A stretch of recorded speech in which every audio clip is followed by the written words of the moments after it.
Hi, it's Dr. Student again. One of the most common questions I'm asked is whether I should get saline or silicone breast implants. Well, breast implants have been around well over 100 years. The first implants were in 1889 in England, believe it or not. And we're both really glad we weren't there because they didn't have good anesthesia then. But even today's implants got a bad reputation in the early 90s because of all the chatter connecting them with breast cancer and autoimmune disease. Fact is that 1 out of every 8 people in the United States gets breast cancer that doesn't have breast implants. And there are over 2 million people that have breast implants. So if breast implants didn't cause anything, there'd be 250,000 people with breast implants and breast cancer. You could find 20 people in every hospital with breast implants and breast cancer. That doesn't mean one caused the other. And had you checked with the FDA or looked at all the studies, either then or now, you would have found that any one of those illnesses that you got, you would have gotten anyway. The statistics are exactly the same. So says the smart person, if that's true, why did they take silicone implants off the market for 20 years? Well, they didn't take silicone implants off the market for 20 minutes.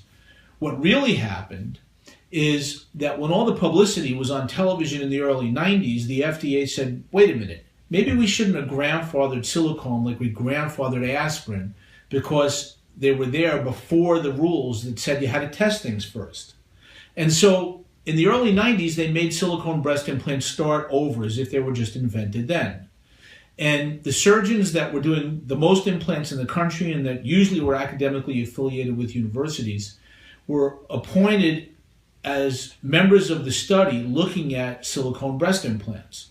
Well, I was one of those few surgeons. At that time, I was already chief of plastic surgery at a hospital for about 10 years and had a huge breast practice, which does not mean huge breasts. It means lots of patients. And so I've had people come to me from all over the world during that time to participate in the study on silicone.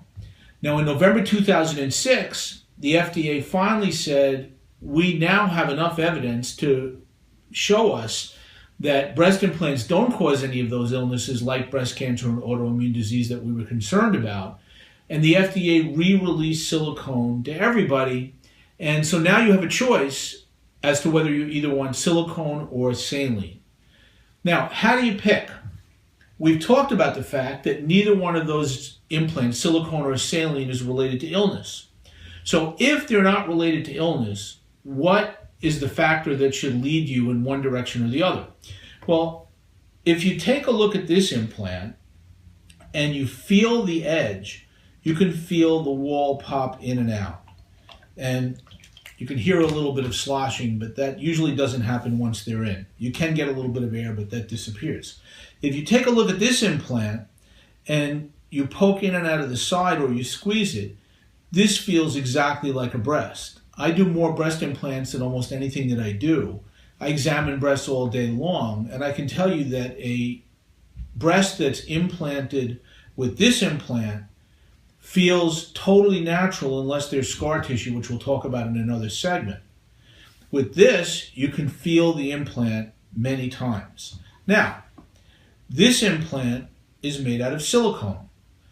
The inside gel is soft and pliable, just like a breast.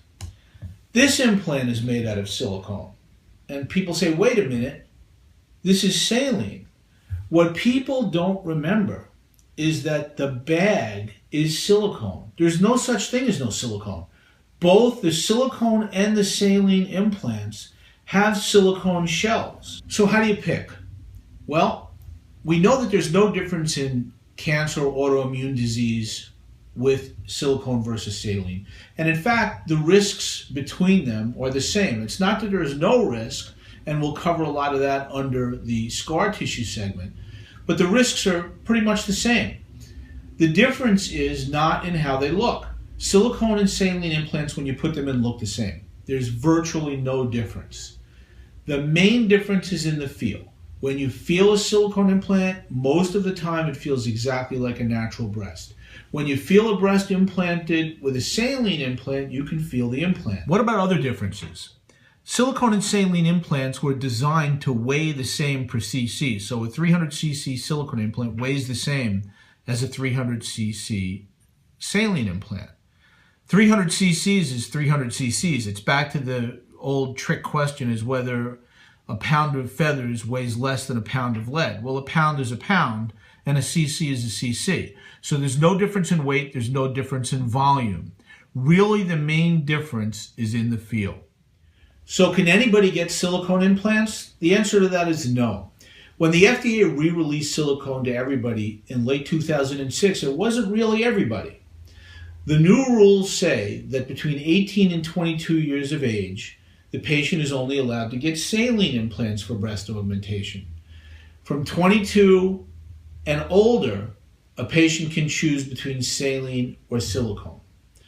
The vast majority of patients in my practice choose silicone because the risks are virtually the same and they feel a little bit more natural when you put them in. However, there are still a segment of patients that feel more comfortable with saline implants, and the 18 to 22-year-olds are only allowed to opt for saline implants. And so we still do a fair number of both. So I hope that clears up all the questions about how to choose silicone versus saline implants, and I'll see you again in another segment soon. Thanks for listening.